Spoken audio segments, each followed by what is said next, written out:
अंग्रेजों ने 1774 में नरेंद्र कुमार देव नाम के ब्राह्मण को फांसी दी। यह पहला कारण, सारे ब्राह्मण टेंशन में आ गए भारत के। दूसरा कारण, जिन ब्राह्मणों ने शिक्षा से वंचित रखा था, अंग्रेजों ने 1813 में प्री प्राइमरी एजुकेशन का निर्माण किया। दूसरा कारण, इस वजह से राष्ट्रपिता ज्योतिराव फुले को शिक्षा मिली, इस वजह से छत्रपति शाहू महाराज को शिक्षा मिली, इस वजह से बाबा साहब आंबेडकर को शिक्षा मिली। तीसरा कारण, 1854 में अंग्रेजों ने विश्वविद्यालय का निर्माण किया। और चौथा कारण, 1918 में जब साउथ ब्यूरो कमीशन भारत में जातवार प्रतिनिधित्व देने के लिए आया, अंग्रेजों ने ब्राह्मणों को 1% भी अधिकार नहीं दिया।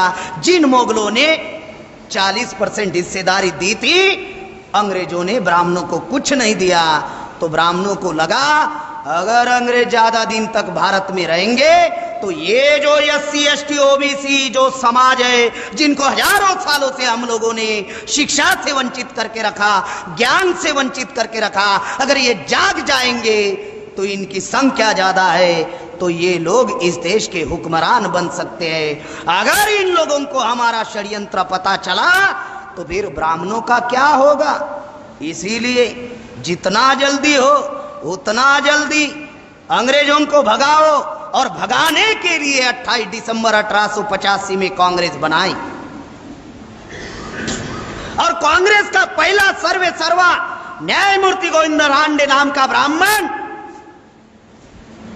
राष्ट्रपिता ज्योतिराव फुले को कह रहे थे कि फुले, आप बुद्धिमान हो, अंग्रेजों का राज है, अगर अंग्रेजों को अगर जल्द से जल्द इस देश से भगाते हैं तो भारत आजाद हो जाएगा, तो इसलिए आपको कांग्रेस के आंदोलन में शामिल होना चाहिए। तो फूले ने कहा, ये मैं आपके आंदोलन में शामिल नहीं होता, और राष्ट्रपिता ज्योतिराव फुले कांग्रेस में शामिल नहीं हुए। फिर बाल गंगाधर तिलक ने शाहू महाराज को चिट्ठी लिखी और कहा कि आप राजा हो, आप सरीका व्यक्ति, अगर अंग्रेजों को गुलामी से मुक्त होने का जो आंदोलन चल रहा है, अगर इसमें आप शामिल होते हैं तो देश जल्दी आजाद हो जाएगा। तो शाहू महाराज ने कहा, आप ब्राह्मण लोग मेरे सरीके राजा को सोचने नहीं देते, तो मेरी इस भोली भाली जनता का क्या करोगे। जाओ जाओ, मैं आपके आंदोलन में शामिल नहीं होता। और बाबा साहब आंबेडकर जब विदेश में पढ़ाई कर रहे थे तो बाबा साहब के पास में लाला लाजपत राय गए और बाबा साहब को कहे कि मिस्टर आंबेडकर, अछूत समाज में आप बहुत बुद्धिमान व्यक्ति हो, पढ़े लिखे व्यक्ति हो, अगर आप सरीका व्यक्ति अगर इस आजादी आंदोलन में शामिल होता है तो अंग्रेजों को जल्द से जल्द भगाया जा सकता है। तो बाबा साहब ने कहा, लाला जी, मैं यहाँ पर पढ़ने के लिए आया हूँ, मुझे पढ़ने दीजिए, भारत में आने के बाद मैं देखूंगा मुझे क्या करना है। और बाबा साहब ने लाला लाजपत राय यानी गांधी के आंदोलन में शामिल नहीं हुए। और बाबा साहब ने कहा, गुलामी में जिनकी हमें बातें सहन नहीं होती, आजादी में उनकी लातें खानी पड़ेगी।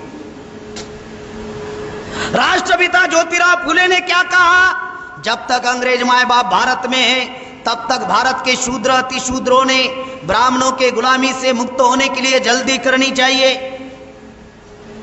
अब तक कांग्रेस थी, बीजेपी निर्माण नहीं हुई थी, कम्युनिस्ट निर्माण नहीं हुआ था, टीएमसी निर्माण नहीं हुई थी। तो आप लोग सोच रहे होंगे कि यार ये तो बीजेपी, कम्युनिस्ट और टीएमसी का नाम नहीं ले रहा है, ये कांग्रेस का मामला चल रहा था ना तब। अब ब्राह्मणों ने 5 राष्ट्रीय स्तर के संगठन, 5 राष्ट्रीय स्तर की पार्टियां ब्राह्मणों ने बनाई। हमारे महापुरुष जो ब्राह्मण आंदोलन चला रहे थे अंग्रेजों के गुलामी से मुक्त होने का, उसमें शामिल नहीं हुए। और आज हमारे लोग उनके झंडे उठा रहे हैं, डंडे पकड़ रहे हैं, उनके पीछे पीछे भाग रहे हैं। मामला समझ में आ रहा है? बहुत गंभीर मामला है। उस वक्त कांग्रेस थी, राष्ट्रपिता ज्योतिराव फुले ने कहा था, जो कांग्रेस में जाएगा वो अपनी बाप की औलाद नहीं। ये राष्ट्रपिता ज्योतिराव फुले ने कहा था कि जो कांग्रेस में जाएगा अपने बाप की, खुद के बाप की औलाद नहीं। यानी हमारे महापुरुष ब्राह्मणों के गुलामी से मुक्त होने का आंदोलन चला रहे थे, जो अभी तक हम लोग आजाद नहीं हुए। 15 अगस्त को अंग्रेज नाम का विदेशी चला गया और ब्राह्मण नाम का विदेशी इस देश का हुक्मरान बना। आज हम लोग गुलाम हैं। इस वजह से क्या हुआ? इस देश का शासक ब्राह्मण होने की वजह से क्या हुआ? जो समस्या अंग्रेज काल में नहीं थी, वो समस्या आजाद भारत में निर्माण हुई। अंग्रेज काल में नक्सलवाद नहीं था, आजाद भारत में नक्सलवाद आया। अंग्रेज काल में आतंकवाद नहीं था, आजाद भारत में आतंकवाद आया। अंग्रेज काल में एक भी किसान ने आत्महत्या नहीं की, आजाद भारत में लाखों किसानों ने आत्महत्या की। अंग्रेज काल में एक भी महिला के ऊपर बलात्कार नहीं हुआ। आजाद भारत में हर 5 मिनट के अंदर एक महिला के ऊपर अन्य अत्याचार होता है। जो समस्या गुलाम भारत में नहीं थी, आजाद भारत में निर्माण हुई। यह हमारी आजादी नहीं है। हमारे महापुरुषों ने जो हमारे आजादी का आंदोलन चलाया वो अभी भी पूरा नहीं हुआ। ये 2 नंबर का काम है आजादी का आंदोलन।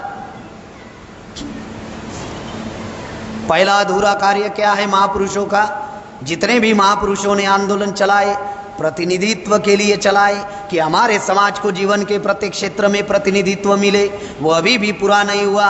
दूसरा, हमारा समाज मनुवादी ब्राह्मणवादी व्यवस्था का हजारों सालों से गुलाम है, जो आज भी आजाद नहीं हुआ। ये आजादी का आंदोलन अभी तक, हमारे आजादी का आंदोलन पूरा नहीं हुआ। ये 2 नंबर का काम है। तीसरा काम, डॉक्टर बाबा साहब आम्बेडकर ने सोचा कि मैं अकेला व्यक्ति विदेश गया और वहां से पढ़ लिख कर आया तो मेरे बुद्धि का विकास हुआ। ये किस वजह से हुआ? हायर एंड प्रोफेशनल एजुकेशन की वजह से हुआ। ये किस वजह से हुआ? फॉरेन एजुकेशन की वजह से हुआ।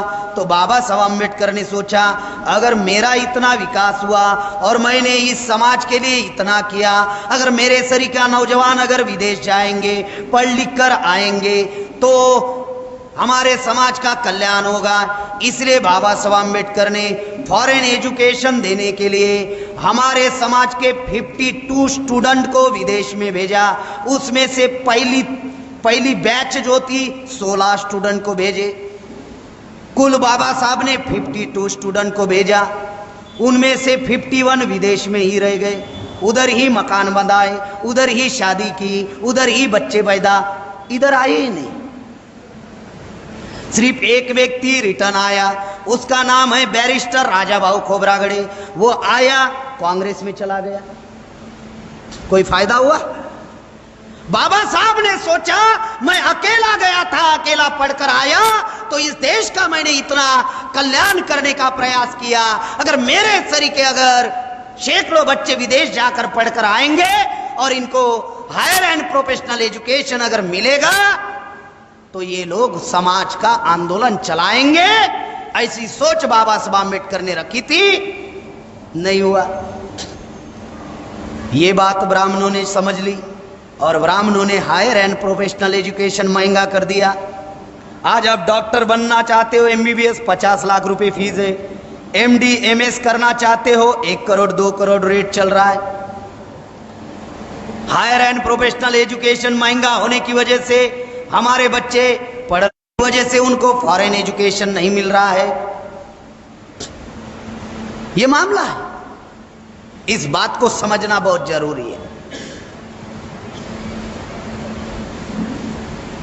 इसलिए बाबा साहब आम्बेडकर ने पीपल्स एजुकेशन सोसाइटी का निर्माण किया और उसके अंतर्गत महाराष्ट्र औरंगाबाद में मिलिंद विद्यालय बनाए। लेकिन बाबा साहब अम्बेडकर जीवित नहीं रह पाए, इस वजह से ये कार्य अधूरा है। इसलिए बाम से भारत मुक्ति मोर्चा ने, हम लोगों ने निर्णय लिया और हमने पीपल्स साइंटिफिक एजुकेशन सोसाइटी का निर्माण किया और आने वाले दिनों में 5000 तहसील पर हम लोग पीपल्स साइंटिफिक एजुकेशन सोसाइटी के अंतर्गत हम लोग हायर एंड प्रोफेशनल एजुकेशन हमारे बच्चों को देने वाले हैं। जैसे बुद्ध काल में नालंदा, तक्षशिला, विक्रमशिला, उज्जैन विश्वविद्यालय थे, उस लेवल का एजुकेशन हम लोग हमारे बच्चों को देंगे। जहां पे हमारे बच्चों का ब्रेन डेवलप होगा और सही क्या है और गलत क्या है इसका दृष्टिकोण हमारे समाज के बच्चों में निर्माण होगा। ये प्लान हम लोगों ने बनाया है, यह अधूरा कार्य है।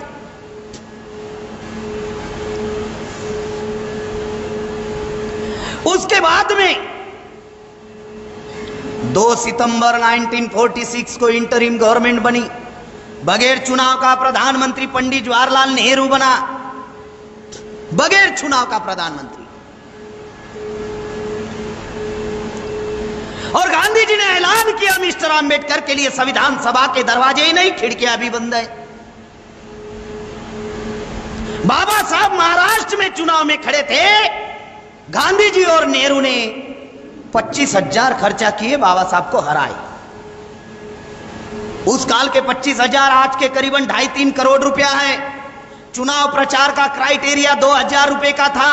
25,000 गांधी और नेहरू ने खर्चा किया। मतलब पहला भ्रष्टाचार अगर इस देश में किसी ने किया तो गांधी और नेहरू ने किया। बाबा साहब महाराष्ट्र से चुनाव हारे। बंगाल के लोगों का मैं धन्यवाद अदा करना चाहता हूं कि ये बंगाल के लोगों ने बाबा साहब आंबेडकर को बंगाल बुलाया और 4 जिला से चुनाव जीतकर संविधान सभा में भेजा। वो 4 जिले थे खुलनार, जसपुर, फिरोजपुर, बोरीशा। ये 4 जिला से बाबा साहब आंबेडकर चुनाव जीत कर गए और बाबा साहब आंबेडकर जब ड्राफ्टिंग कमेटी का चेयरमैन बने तो बाबा साहब आंबेडकर ने उस ड्राफ्टिंग कमेटी में करीबन 7 लोग थे। 2 लोग मर गए, 5 रह गए। 2 विदेश चले गए, 3 रह गए। एक दिल्ली से दूर रहता था इसलिए नहीं आता था, 2 रह गए। और एक की तबीयत ठीक नहीं रहती थी इस वजह से नहीं आता था। अकेले बाबा साहब आंबेडकर ने 2 साल 11 महीने 18 दिन में संविधान का निर्माण किया और संविधान में टोटल आर्टिकल्स बाबा साहब आंबेडकर ने 395 लिखी। आर्टिकल 15(4)(16) 4 में नौकरी का अधिकार, आर्टिकल 21 335 में शिक्षा का अधिकार, आर्टिकल 275 में आदिवासियों के लिए स्पेशल बजट, 330 332 के अंतर्गत सरपंच से लेकर प्रधानमंत्री बनने का अधिकार, आर्टिकल 244 में आदिवासियों के लिए 5वीं 6वीं अनुसूची, आर्टिकल 340 में ओबीसी के लिए रिजर्वेशन, पहला रिजर्वेशन इन प्रीएम्बल्स में ओबीसी के लिए reservation, article 341 schedule caste, article 342 आदिवासी। और इनसे जिन्होंने धर्म परिवर्तन किया और सिख, ईसाई, बुद्धिस्ट, मुसलमान बन गए उनके लिए बाबा साहब आंबेडकर ने आर्टिकल 25 से लेकर 29 तक यानी 395 आर्टिकल्स में से 63 आर्टिकल्स बाबा साहब आंबेडकर ने हमारे समर्थन में लिखे। संविधान हमारे समर्थन में है, लेकिन अमल करने वाले लोग ब्राह्मण बैठे हुए हैं। अगर संविधान अमल होगा तो हमारी समस्या का समाधान होगा। हम लोग राजा बन जाएंगे, हम लोग हुक्मरान बन जाएंगे, इस देश के मालिक बन जाएंगे।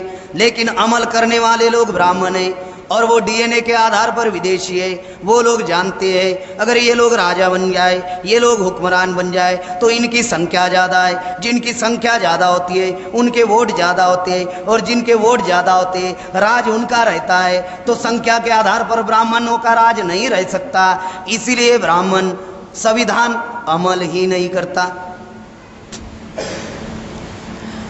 अगर संविधान अमल नहीं होगा तो समता, स्वतंत्रता, बंधुत्व और न्याय पर आधारित समाज और राष्ट्र का निर्माण कैसे होगा? नहीं होगा। 26 नवंबर 1949 में जब संविधान सभा में बहाल दिया डॉक्टर राजेंद्र प्रसाद के हाथ में, तो ब्राह्मणों ने, आरएसएस के लोगों ने, विश्व हिंदू परिषद के लोगों ने 11 दिसंबर 1949 में दिल्ली के रामलीला मैदान में संविधान जलाया और बाबा साहब आंबेडकर के प्रतिमा जलाई। और 2018 में शर्मा नाम के ब्राह्मण ने जंतर मंतर पर संविधान जलाया। संविधान हमारे समर्थन में है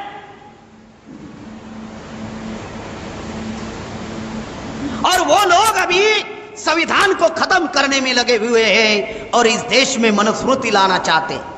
रोड पर गाड़ी, ये मेरा उदाहरण ध्यान रखिए, जिंदगी में रोड पर गाड़ी चलाने का अधिकार आपको भी है, ब्राह्मण को भी है। सिर्फ तय करना है स्पीड किसकी बढ़ानी है। आप अपनी स्पीड बढ़ाओगे तो मंजिल तक पहले आप पहुंचोगे। आप पहुंचोगे तो समता, स्वतंत्रता, न्याय, बंधुत्व पर आधारित समाज और राष्ट्र का निर्माण करोगे। अगर ब्राह्मण ने अगर स्पीड बढ़ाई और वो पहले पहुंच गया तो मनुस्मृति लागू करेगा। रोड पर गाड़ी चलाने का अधिकार आपको है, ब्राह्मणों को भी है ना। हमारे लोग स्पीड नहीं बढ़ाते। जो स्पीड बढ़ा रहा है, जो स्पीड बढ़ा रहा है, उसके एक्सीलेटर का वायर निकालने का काम करते। साले इतने होशियार लोग हैं। समझ में आ रहा है मामला? हमारे लोग स्पीड बढ़ाते नहीं, जो बढ़ा रहा है उसके एक्सीलेटर का वो वायर जो है वो निकाल देंगे।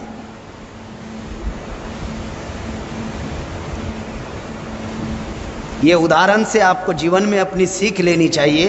संविधान खतरे में है। अगर ब्राह्मण मंजिल तक पहुंच गया पहले तो मनुस्मृति लागू होगी। पहले क्या था? पीछे मटका था, पीछे झाड़ू था, अब कमर में बंदूक आ गई संविधान की वजह से। आगे झाड़ू था तो टाई लटक रही है। अब न्यू टेक्नोलॉजी है, पता नहीं अभी क्या होगा एडवांस। अगर मनुस्मृति लागू हुई तो क्या होगा, कुछ बताया नहीं जा सकता। इसलिए ध्यान रखिए साथियों, एक्सीलेटर का जो वायर है वो आप लोगों को निकालना नहीं है। जो स्पीड पकड़ रहा है उसको मोटिवेट करो। जितना जल्दी आप लोग मंजिल तक पहुंचाने के लिए काम करोगे और लोगों को मोटिवेट करोगे, उतना ज्यादा जल्दी हम लोग अपनी मंजिल तक पहुंचेंगे। और जितना जल्दी पहुंचेंगे उतना जल्दी इस देश में इक्वलिटी लागू होगी, उतना जल्दी इस देश में समता, स्वतंत्रता, न्याय, बंधुत्व पर आधारित समाज और राष्ट्र का निर्माण होगा। अगर ब्राह्मण पहले अगर पहुंच गया तो निश्चित रूप से इस देश में मनुस्मृति लागू होगी। संविधान को खत्म करके ब्राह्मण इस देश में मनुस्मृति लागू करना चाहता है। यह अधूरा कार्य है कि अधिकार संविधान में है, अमल नहीं हो रहा है क्योंकि हमने राजा किसी और को बनाया है। आखिरी बात बताते हुए मैं मेरी बात को खत्म करना चाहता हूं। साथियों, हमारे महापुरुषों ने जो आंदोलन चलाया, यह आंदोलन कोई एक जिला का आंदोलन नहीं था, यह आंदोलन कोई एक राज्य का आंदोलन नहीं था, क्योंकि समस्या देशव्यापी है, समस्या राष्ट्रव्यापी है। इसलिए आपका आंदोलन देशव्यापी और राष्ट्रव्यापी होना चाहिए। आपका आंदोलन स्वावलंबी होना चाहिए, आत्मनिर्भर होना चाहिए। अगर आप आंदोलन चला रहे हो और काम दुश्मन के इशारों पर कर रहे हो तो कौन सा आंदोलन आप चला रहे हो? आंदोलन आप चला रहे हो, मदद दुश्मन से ले रहे हो, फिर भी आप समाज को आजाद नहीं करा सकते। आंदोलन आप चला रहे हो और बोली दुश्मन की बोल रहे हो, फिर भी आप समाज को आजाद नहीं कर सकते। इसीलिए आंदोलन भी हमारा होना चाहिए, संगठन भी हमारा होना चाहिए, नेतृत्व भी हमारा होना चाहिए, ये टर्मिनोलॉजी भी हमारी होनी चाहिए और साधन और संसाधन भी हमारे होने चाहिए। तब जाकर हम लोग समाज को आजाद करा सकते।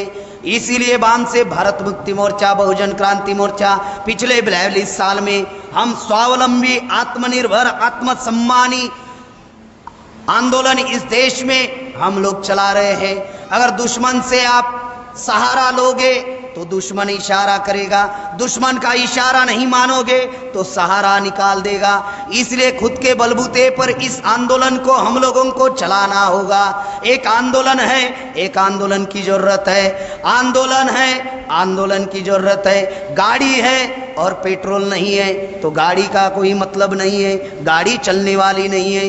इस बंगाल में आज की डेट में हमारे 5 ऑफिसेस हैं, करीबन 11 फुल टाइमर हैं,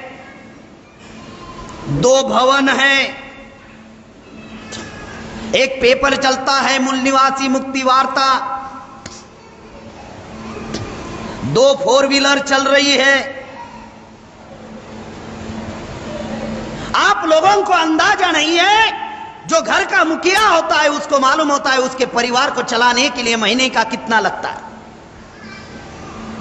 आज बंगाल में जो संगठन का कार्य चल रहा है, प्रतिदिन 10,000 रुपए खर्चा आ रहा है, महीने का 3 लाख। कभी आप लोगों ने अंदाजा लगाया है बंगाल के लोगों ने? हैं?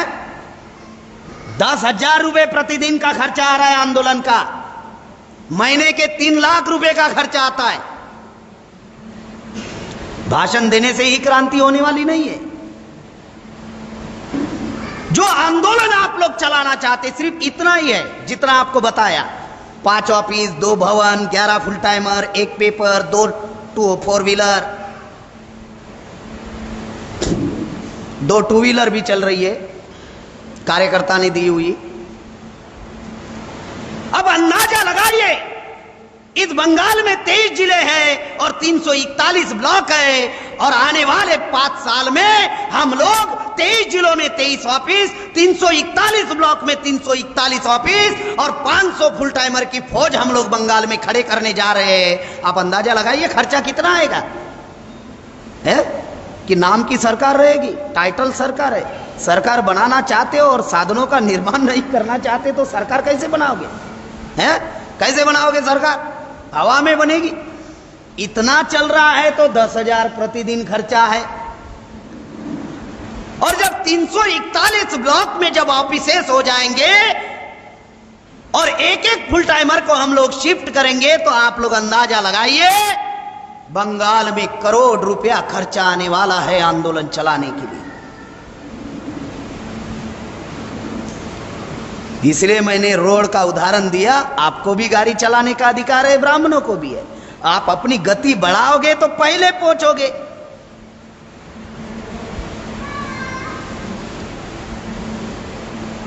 सोशल मीडिया का सेंटर हम लोगों ने कलकत्ता में निर्माण किया और हर जिला में 2-2 लोगों को हमने सोशल मीडिया का प्रतिनिधि के तौर में हम लोगों ने नियुक्त किया। एक सेंटर हम लोगों ने खड़ा किया, 3 लाख रुपए खर्चा है हम लोगों को, और ये पैसा सेंट्रल ने प्रोवाइड किया। अब 5 राज्यों में सोशल मीडिया के सेंटर बने हुए हैं। बंगाल में बना, बिहार में बना, यूपी में बना, महाराष्ट्र में बना, अभी ओडिशा में काम एंडिंग पर आ गया, और हर राज्य में कैपिटल में हम लोग सोशल मीडिया आने वाले दिनों में खड़े करने वाले हैं। मेश्राम साहब ने कहा 42 साल की जिंदगी मैंने संगठन खड़ा करने में लगाई, अब आने वाले 10 साल मैं सोशल मीडिया के लिए लगाऊंगा, दूसरा कोई काम नहीं करूंगा। सोशल मीडिया खड़ा करने के लिए, स्टेट लेवल का सोशल मीडिया खड़ा करने के लिए सेंट्रल से निधि प्रोवाइड किया जाएगा, और फिर कमिश्नरी लेवल का सोशल मीडिया खड़ा करेंगे, फिर जिला स्तर का सोशल मीडिया, फिर सब डिवीजन का, फिर ब्लॉक का, और इस प्रकार से जीपी तक हमारा सोशल मीडिया खड़ा रहेगा।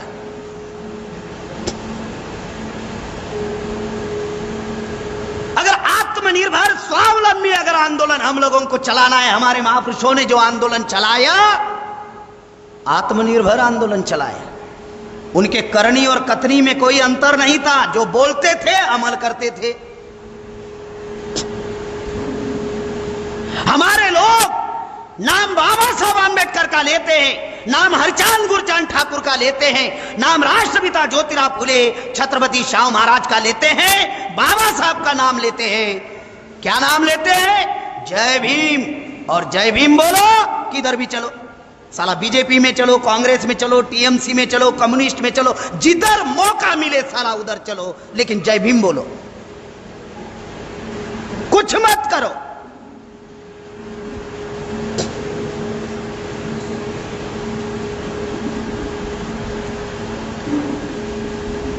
ये कथनी और करनी जो आप लोगों को बता रहा हूं, जो बोल रहे हो उस पर अमल होना चाहिए, तब जाकर आप आंदोलन करोगे। आपकी बोली भाषा भी अपनी होनी चाहिए, आपका लिखान भी अपना होना चाहिए।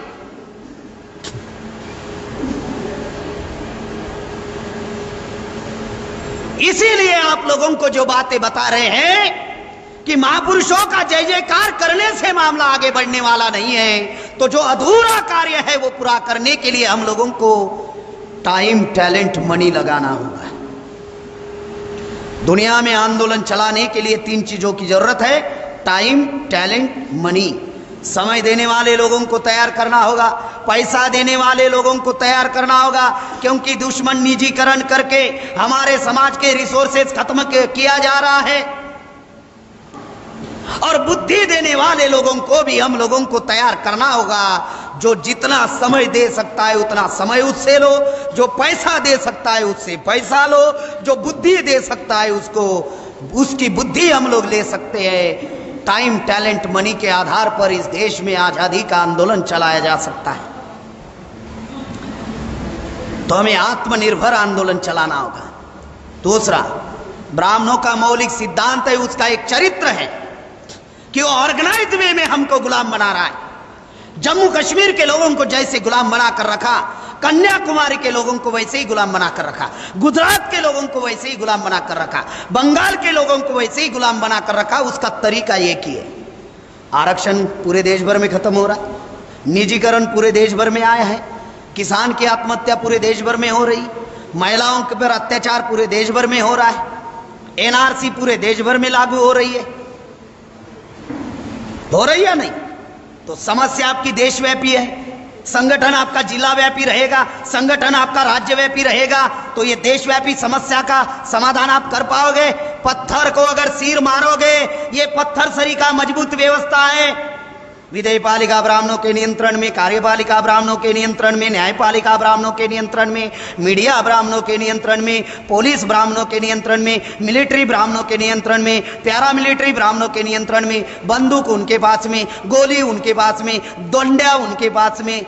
ये पत्थर सरी का मजबूत व्यवस्था है। अगर पत्थर को एक आदमी सिर मारेगा तो नुकसान सिर का होगा। इतना समझ में नहीं आता हमारे लोगों को। व्यवस्था देशव्यापी है, संगठन भी देशव्यापी होना चाहिए। आइसोलेशन में अगर हम लोग काम करेंगे तो हमारा सत्यानाश होगा, क्योंकि जो लोग आइसोलेशन में काम करते हैं उनको सुसाइड करना पड़ता है। इसलिए साथियों, हम लोगों ने बहुजन क्रांति मोर्चा बनाया। बहुजन क्रांति मोर्चा ये कोई संगठन नहीं है, ये एक मंच है, क्योंकि हमारा समाज जातियों में बांटा हुआ है और संगठनों में बटा हुआ है।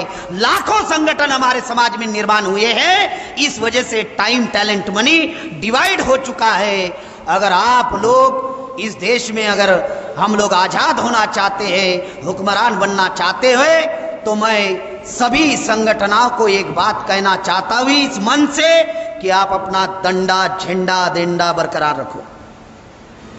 अगर संगठन आप लोगों ने बनाया है तो अपना झंडा बरकरार रखो, डंडा बरकरार रखो, एजेंडा बरकरार रखो। लेकिन जो समाज की कॉमन मिनिमम समस्या है कि समाज मनुवादी, ब्राह्मणवादी व्यवस्था का गुलाम बना हुआ है, इस कॉमन मिनिमम समस्या के आधार पर हम लोग इस देश में इकट्ठा हो सकते हैं, एक मंच पर आ सकते हैं। अगर एक मंच पर अगर लाखों डंडे, लाखों झंडे, लाखों एजेंडे लेकर अगर एक मंच पर अगर आप आते हो तो इस देश में हम लोग आजाद हो सकते हैं। ऐसा अगर हम लोग करेंगे तभी हम लोग महापुरुषों का जो जयंती कार्यक्रम आज यहाँ पर मनाया जा रहा है और जिसके द्वारा ये संदेश आप लोगों को दिया जा रहा है कि ये क्या है कि प्रतिनिधित्व हमारे समाज को अभी तक नहीं मिला है।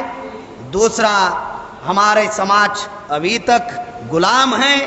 तीसरा, हमारे समाज को हायर एंड प्रोफेशनल एजुकेशन और फॉरेन एजुकेशन की जरूरत है। चौथा, हमारा समाज जो है हम लोगों को स्वाभिमानी, आत्मनिर्भर और आत्मसम्मानी आंदोलन खड़ा करना होगा।